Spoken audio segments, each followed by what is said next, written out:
Bonjour à tous, alors j'espère que vous allez m'entendre parce que j'ai oublié mon micro cette fois-ci, désolée, alors j'espère que vous m'entendrez. Aujourd'hui je voulais vous parler de la télépathie. Il me semble que c'est Sandrine qui m'a envoyé un email me demandant de parler de ce sujet-là et de donner des exercices à faire, donc c'est ce que je vais faire aujourd'hui. Avant de commencer cette vidéo, je vais remercier Ricky qui a laissé un message sur la vidéo que j'ai faite à propos du plug, donc du Lémurian plug. Donc merci beaucoup. Je vais mettre la vidéo là si jamais vous ne l'avez pas vue. Merci pour son commentaire et son ressenti. Alors j'ai une cliente qui m'a envoyé un message aussi, donc Valérie, donc tu vas te reconnaître. Qui, elle, n'a pas ressenti quoi que ce soit énergétiquement parlant, mais voilà, elle l'a branché. Alors, c'est vrai que j'ai oublié de préciser dans la vidéo précédente, pour l'Europe, effectivement, il vous faut un adaptateur, mais ce n'est pas une obligation. Dans la vidéo en anglais, ils disent qu'il suffit simplement de mettre du scotch contre le mur et que c'est amplement suffisant. Maintenant, si vous voulez aller plus loin, vous pouvez plugger sur votre circuit électrique, mais avec un adaptateur pour l'Europe, bien entendu, ça fonctionne, il n'y a pas de souci. Donc voilà pour le plug, je voulais vous faire un retour. Ah et oui, ma facture a effectivement diminué.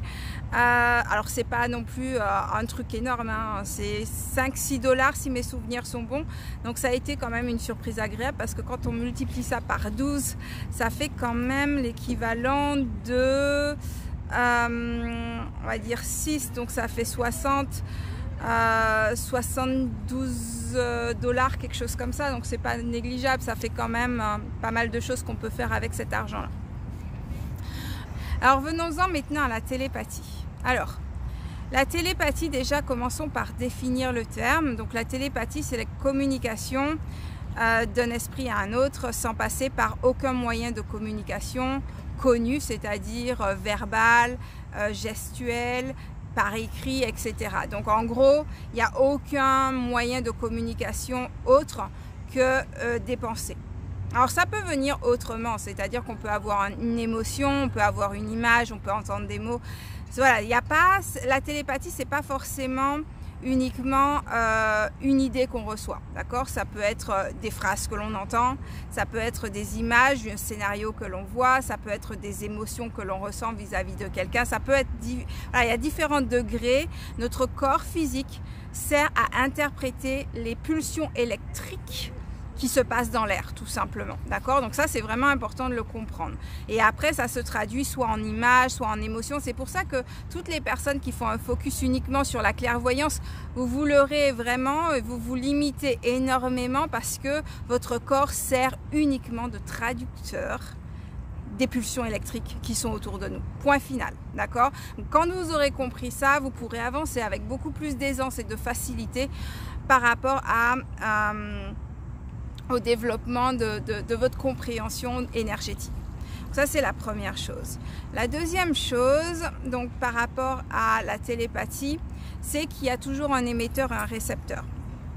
Souvent, on est plus développé dans l'un que de l'autre. Par exemple, je suis beaucoup plus récepteur que émetteur. Alors, je fais les deux, bien entendu, mais c'est vrai qu'au début, c'était beaucoup plus facile pour moi de recevoir des messages que de transmettre des messages. Maintenant, les deux, ça va bien. Qu'est-ce que je peux vous dire d'autre par rapport à ça? Il faut une sincérité. S'il n'y a pas de sincérité, vos messages seront perdus dans l'espace. D'accord? Ça, c'est sûr et certain.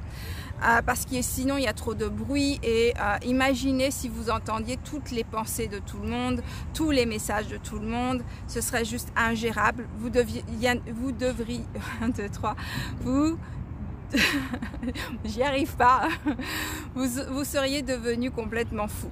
D'ailleurs, il y a je crois que c'est il y a un film avec, je crois que c'est Bruce Mighty, si mes souvenirs sont bons, où il fait comme si, en fait, il prend les pouvoirs de Dieu et en fait, c'est avec Jim Carrey. Et en fait, à un moment donné, justement, il entend toutes les pensées de tout le monde. C'est un petit peu ça. Et il commence à devenir fou parce qu'il y a trop de pensées, il y a trop de... En fait, trop de personnes appellent Dieu en même temps et c'est compliqué. Donc c'est un petit peu ça. Donc du coup, c'est seulement les messages qui sont d'une sincérité et d'une importance qui passeront, d'accord, le plus souvent. Tout simplement, c'est pour nous protéger et ne pas devenir cinglés, tout simplement. D'accord? Alors, donc ça, c'est une autre chose. Donc, quand vous émettez un message, il faut vraiment qu'il y ait la sincérité du cœur. Généralement, tout le monde le fait déjà. Il faut savoir que nous sommes tous interconnectés. Nous communiquons tous avec les uns avec les autres tout le temps, tout le temps, tout le temps, tout le temps. D'accord? Maintenant, on n'en a pas conscience sur le plan terrestre. D'accord? Notre conscience terrestre n'en a pas conscience et heureusement. Maintenant, pour simplifier les choses, quand on veut que ça soit conscient sur le plan terrestre, donc il faut qu'il y ait sa sincérité du cœur où vous envoyez un message à quelqu'un et la personne le reçoit. Donc la personne peut le recevoir et vous appeler tout de suite. Par exemple, si vous pensez à quelqu'un et vous appelez tout de suite, ça arrive très fréquemment, surtout entre enfants et parents. Donc quand il y a un lien très fort entre les gens, les amis, je regarde avec mes amis, il n'y a aucun souci de ce côté-là, je pense à quelqu'un, la personne envoie un message de suite, il n'y a pas de problème. Maintenant, avec mes clients, c'est un petit peu pareil. Pour vous raconter deux petites anecdotes. Alors j'ai une cliente, ça date, c'était il y a 3 ans si mes souvenirs sont bons. Sa fille avait un souci, elle était à l'hôpital et elle a pensé très très fort à moi, elle avait besoin de mon soutien énergétique et en fait à ce moment-là j'ai eu son nom dans la tête et du coup je l'ai appelée tout de suite. Je lui ai envoyé un mail tout de suite et je lui ai dit je pense très fort à toi depuis 2-3 jours, qu'est-ce qui se passe? Et là elle me raconte son histoire et donc du coup en fait elle avait besoin de mon énergie. Et dernièrement, il n'y a pas si longtemps que ça doit faire peut-être un mois déjà quand même. J'ai une autre cliente, je lui envoie un message, je lui dis j'ai ton prénom dans la tête, est-ce que tu veux me dire quelque chose? Et elle me dit non, je ne voulais rien te dire, ça fait longtemps qu'on ne s'est pas parlé et en fait je pensais très très fort à toi sous la douche, donc je lui fais coucou aussi parce que je pense qu'elle va regarder cette vidéo et ça m'a fait sourire parce que enfin voilà, vous voyez c'est ces petits moments où vous pouvez avoir simplement le prénom de la personne parce qu'elle pense très fort à vous, mais il y a toujours cette sincérité dans les messages. Donc c'est pas la peine de m'envoyer plein de messages, il y a des filtres d'accord, et je reçois les messages uniquement des personnes voilà pour qui c'est nécessaire entre guillemets. Donc ne m'envoyez pas plein de messages, voilà, il y a des barrières. Mais tout ça pour vous dire que voilà, au niveau de la télépathie c'est simple. Des fois, c'est le prénom de la personne que vous avez. Si vous avez le prénom de quelqu'un dans votre tête, appelez la personne. C'est que la personne pense à vous, ou que la personne a envie de vous parler, ou que la personne a un problème, ou que la personne... Voilà, il y a un message. Alors, ça peut venir aussi par rêve. Par exemple, j'ai un ancien collègue, ça m'est arrivé dernièrement, je l'ai vu dans mes rêves. Alors, je ne lui ai pas parlé depuis peut-être 9 ans facilement. Et j'ai pas pensé à lui depuis 8 ans minimum et je l'ai vu en rêve. Donc je me suis réveillée, je me suis dit c'est bizarre, je pense à lui et je me suis rendormie et encore une fois il était encore dans mon rêve. Donc j'ai cherché à savoir qu'est-ce qui se passe, donc j'ai contacté d'anciens collègues, malheureusement jusqu'à maintenant j'ai pas de réponse. Mais j'ai trouvé son nom, donc j'ai essayé de le contacter, on verra ce qui revient par rapport à ça. Sachant qu'il ne sait pas ce que je fais comme métier, puisque à l'époque j'étais dans l'informatique et donc c'est quelqu'un qui travaille dans l'informatique. Bref, voilà, je vous raconte toute ma vie. Tout ça pour en revenir à la télépathie. Donc, ça peut venir aussi par rêve. Tout ça c'était pour vous dire ça. Ça peut venir aussi par rêve, ça peut venir sous différentes formes, donc ne soyez pas fermé, ne soyez pas cloisonné dans ça doit être en image ou ça doit être auditif ou ça doit être comme ci comme ça. Ça peut venir sous forme d'idées, ça peut venir sous forme d'émotions, ça peut venir sous forme d'images, ça peut venir dans vos rêves, ça peut venir à travers un mot à l'extérieur, ça peut venir à travers une chanson, ça peut venir à travers un animal, ça peut venir de n'importe quelle façon, donc restez ouverts s'il vous plaît, d'accord? Ça c'est ce que je voulais vous dire. Maintenant, passons aux exercices. Donc, quand je me suis entraînée avec une amie, donc Zai, et on s'est entraîné, ça devait être dans les années 2004-2005 peut-être. Et donc, j'habitais Toulouse, elle habitait Paris, et en fait, on s'entraînait comme ça. Donc, en gros, elle pensait à quelque chose et je devais voir. Alors, j'étais surtout sur la clairvoyance à l'époque parce que c'était mon clair le plus développé à l'époque. ou en tout cas c'est ce que je pensais, parce que je connaissais pas la clairsentience, c'est ce qui était déjà le plus développé chez moi, mais je connaissais pas à l'époque. Donc du coup, j'étais très portée sur la clairvoyance parce que c'est ce que je comprenais au niveau mental. Et donc du coup, voilà, elle regardait une image et en fait, alors c'était soit des cartes, soit une image, soit voilà. Et en fait, elle envoyait cette image donc consciemment. Elle voulait absolument que je reçoive ce message. Et en fait, je lui disais ce que j'avais ressenti par rapport à ça ou ce que j'avais vu, etc. Et on faisait l'inverse parce que comme je vous ai dit, il y a un émetteur, il y a un récepteur. Et on est bien plus souvent... il est plus facile pour certains de recevoir que d'émettre et il est plus facile pour d'autres d'émettre que de recevoir. Entre autres, Zai, elle était très très bonne émettrice. D'ailleurs, c'est toujours le cas parce que dès qu'elle pense à moi ou elle me dit quelque chose, mais elle est très bonne réceptrice aussi parce que quand je l'appelle, en fait, je l'appelle jamais au téléphone. Chaque fois que j'ai besoin d'elle ou de son aide ou que j'ai besoin qu'elle m'envoie un message et qu'elle me dise quelque chose, voilà, qu'elle m'envoie un bisou par exemple, en fait, je pense très très fort à elle et généralement, entre quelques heures à 24 heures en général, elle le fait. Donc elle est une très très bonne réceptrice aujourd'hui. Donc on a toutes les deux développé très bien, en tout cas entre nous deux, on a bien développé cette capacité. Donc tout ça pour vous dire, oui, donc en gros il y en a un qui émet toujours mieux que l'autre, donc il faut faire attention à ça, il faut prêter attention à ça, donc, et développer l'autre.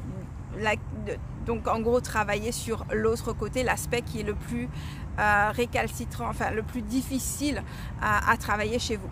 Donc par exemple, donc, vous travaillez avec quelqu'un et vous émettez, donc vous voyez, vous regardez une image, il faut vous imprégner de l'image avec tous vos sens de préférence parce que plus il y a des sens inclus, plus votre partenaire aura la chance de réceptionner la chose parce que l'émotion sera plus forte, l'énergie sera plus forte. Donc si vous regardez une image, imaginons que vous regardez une plage par exemple, vous regardez une plage et vous mettez, voilà, vous vous imaginez par exemple que vous êtes en train de marcher dans le sable, vous imaginez que vous sentez la chaleur du soleil sur votre peau, peut-être vous prenez l'odeur du poisson si jamais, voilà. Vous voyez, vous mettez tous vos sens autant que possible et vous imaginez, alors vous n'êtes pas obligé de faire ça, mais ça peut aider surtout le mental.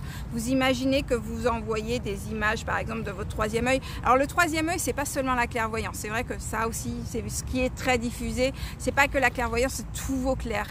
Ça se développe ici, d'accord? Donc vous pouvez imaginer que vous envoyez tous ces messages-là à travers votre troisième œil et que la personne le reçoit dans son troisième œil, d'accord? Et là, après, vous demandez à la personne de dire qu'est-ce que tu as reçu. Donc donnez-lui un peu de temps parce que ça peut être immédiat, mais ça peut être en décalé. Par exemple, elle peut le rêver la nuit. Donc ça peut être le lendemain qu'elle peut vous en parler éventuellement. Vous voyez ce que je veux dire? Donc donnez-vous le temps, donnez-vous 24 heures. Ne soyez pas trop dans c'est direct tout de suite, c'est immédiat tout de suite, d'accord? Il faut donner le temps à la personne d'être capable de recevoir, d'être prête mentalement, psychologiquement, émotionnellement et tout ça, de recevoir le message, d'accord? Donc ça peut être, il peut y avoir un délai.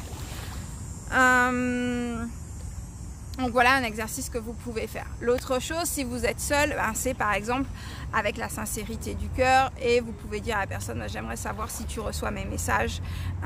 Donc avec tout l'amour que vous avez pour cette personne-là, vous pouvez lui envoyer de l'amour et lui dire, je pense très fort à toi, j'ai pas entendu de tes nouvelles depuis longtemps, est-ce que tu peux m'envoyer un petit message, est-ce que tu peux m'écrire, d'accord? Et pareil, vous laissez 24 heures, 48 heures, voire 72 heures dans ces cas-là, parce que voilà, la personne n'est pas forcément ouverte à vos messages puisque c'est pas un travail que vous faites ensemble, d'accord?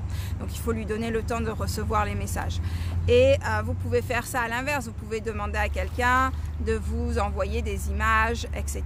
et vous développer la partie réception chez vous, d'accord? Donc voilà, vous pouvez travailler comme ça votre télépathie.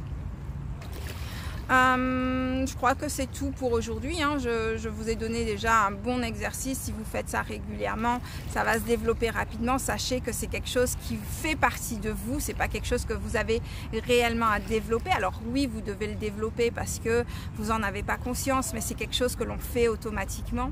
Ça fait partie de notre être, hein. C'est comme vous êtes capable de voir, n'est-ce pas? Vous êtes capable de parler à moins d'avoir une problématique dans un de ces organes, mais autrement, la majorité des gens sur cette planète sont capables de faire toutes ces choses.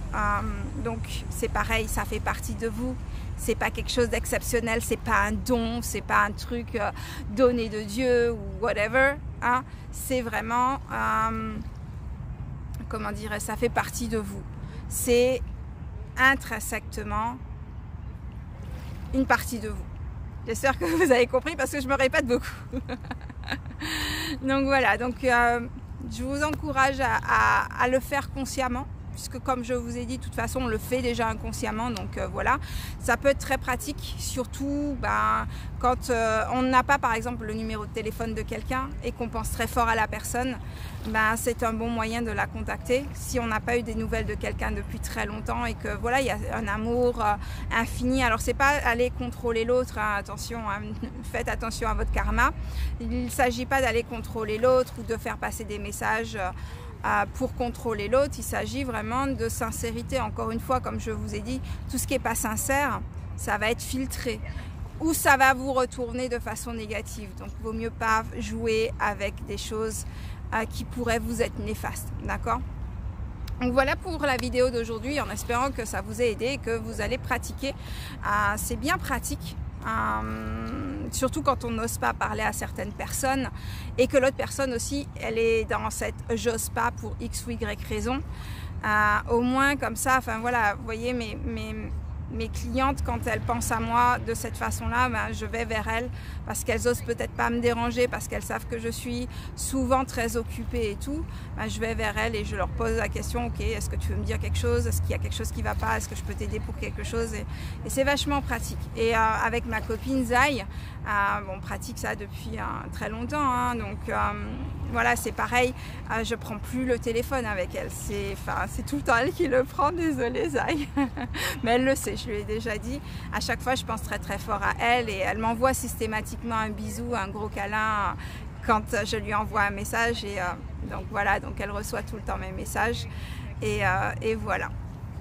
Je vous souhaite une excellente journée, un très bon week-end, puisque je fais ça, c'est dimanche matin pour moi. Ce sera dimanche soir probablement, le temps que j'édite la vidéo et que je vous l'envoie. Et je vous dis, j'espère à la semaine prochaine, j'espère que j'aurai le temps de faire des vidéos entre temps. Mais voilà, je vous remercie encore une fois, je vous souhaite une très très bonne journée. Je vous dis à la semaine prochaine peut-être. Bye bye.